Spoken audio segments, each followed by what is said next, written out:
There are very few franchises out there that have as many iconic and memorable locations as Resident Evil does. From level design to art style to atmosphere, Resident Evil locations have consistently, more or less, been the kind that stick with you forever. This is a feature dedicated to them. Here we're going to rank the mainline Resident Evil games based on how much, or how little in a few cases, we like their settings.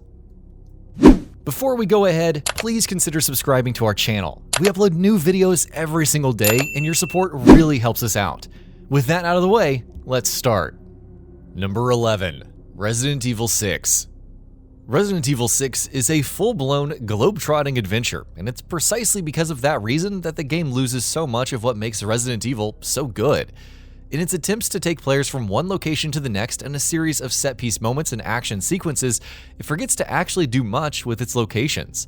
They're not designed very well, most of them look very generic, and almost all of them without fail serve as little more than shooting galleries. The locations that you find yourself in have often been a crucial part of the experience in the series throughout the years, and Resident Evil 6 is perhaps one of the only games where that wasn't the case. Number 10. Resident Evil Revelations 2. Resident Evil Revelations 2's episodic structure makes it a little tricky to rank it in a list such as this one, but by the same token, its episodic structure also sort of plays against it. With multiple locations taking center stage throughout the course of the full game, Revelations 2 isn't able to spend enough time on any single one to flesh them out in any significant way. Regardless, if there is one thing the game deserves props for in this area, is how atmospheric it feels almost on a constant basis. And thanks to excellent aesthetics, art design, lighting, and more, it does at least make all of its locations feel suitably foreboding. Number 9. Resident Evil 5. Resident Evil 5 might not have been as global as its successor was, but it still had a far wider scope, even geographically speaking, than you'd ordinarily expect from an RE game. And given how many locations you visited in the game and how quickly you moved from one to the other, not many of them could be developed as well as series fans may have hoped.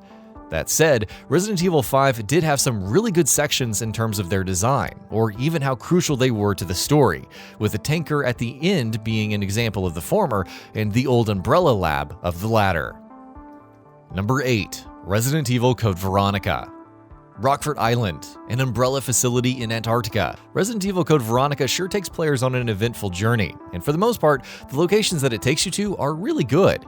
The gothic nature of many of the environments is very different from most of what we usually see in Resident Evil, and there's also the fact that there's just inherently something cool, no pun intended, about exploring a secret lab of an evil organization in Antarctica. Sure, design-wise, Code Veronica is a bit inconsistent, especially when compared to its predecessors, but by and large, there's more to like here than dislike. Number 7. Resident Evil Revelations. Resident Evil Revelations as a whole is far from a perfect game, and from its inconsistent side quests to an abundance of annoying characters to a pretty nonsensical story, the game suffers from a few issues. As far as its setting is concerned, however, Revelations is an absolute winner. Navigating a ghost ship stuck in the Mediterranean Sea while dealing with sea-based bioweapons and monstrosities? Well, sign us the hell up. Revelations is seeping with atmosphere, and Queen Zenobia is definitely among the better locations in the series' history. Number 6. Resident Evil 0. Resident Evil 0 is sort of the black sheep of the RE family. Its nature as a mainline canonical entry makes it a bit hard to ignore, but several flaws also make it a game that can be hard to get through. What does keep you going, however, is the incredible environments in this game. There's no shortage of those in Zero, and the Ecliptic Express in particular is a special highlight, and might even be one of the best RE locations ever. Combine that with the excellent art style and the stunning visual fidelity the game boasted when it first launched, and honestly still does, especially if you play the remaster. And almost every major location in the game ends up leaving its mark. Number 5. Resident Evil 3. 1998's Resident Evil 2 gave players a glimpse of the famed Raccoon City, but with Resident Evil 3 Nemesis, the gates were blown wide open, and the entire city was opened up to players. From the city itself, to Raccoon Park, to the Clock Tower, and so much more, the game was full of varied locations that, thanks to their incredible and winding design, were an absolute joy to explore. RE3's remake was a bit of a disappointment in this regard, with major locations being cut out entirely, and Raccoon City itself being disappointingly small and brief. But nothing will ever take away from how incredible the original game was in this regard, and always will be. Number 4. Resident Evil 7. Resident Evil 7 was a true return to form and a return to the roots for the franchise in every way possible, and one of the biggest reasons for that was its setting. Taking a leaf out of RE1's book, RE7 puts the spotlight almost entirely on a single location.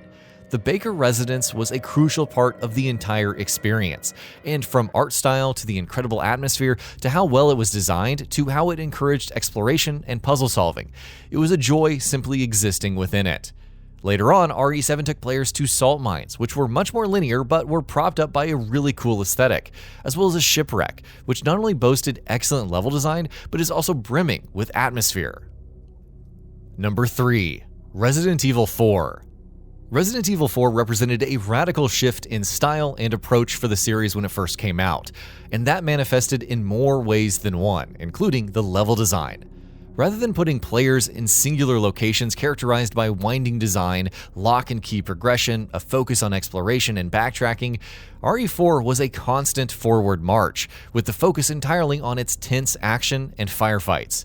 But though RE4's locations don't usually exhibit the kind of design chops the series is traditionally known for, what they do boast is an incredible atmosphere and art design, and most importantly, variety. The village has become an iconic location by now, while the castle is probably one of the best RE locations of all time. The island is something that RE fans either love or hate, but you cannot deny that as far as escalation and variety are concerned, the island does exactly what it sets out to do. Number 2. Resident Evil 2. Back in 1998, Resident Evil 2 drew universal plaudits for no shortage of reasons, and chief among them was the excellent level design that the game showcased from beginning to end. The RPD building in particular has become iconic among fans of the series, not only because of how excellently it's been crafted, but also because of how well it's contextualized.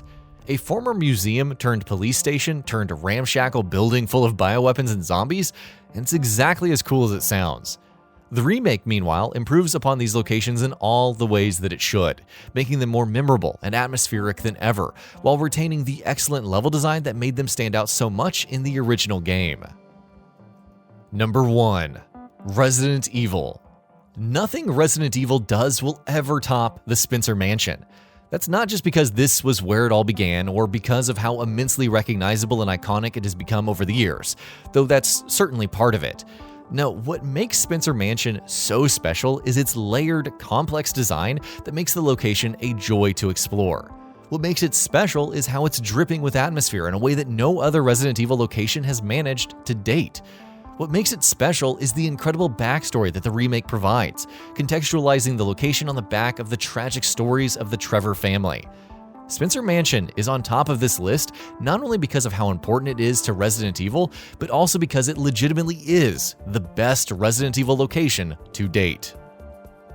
And with that, we reached the end of the video. Have anything to say? Let us know in the comments below. Also, we upload new videos every single day on GamingBolt, so please consider subscribing as it really helps us out. Thanks for watching.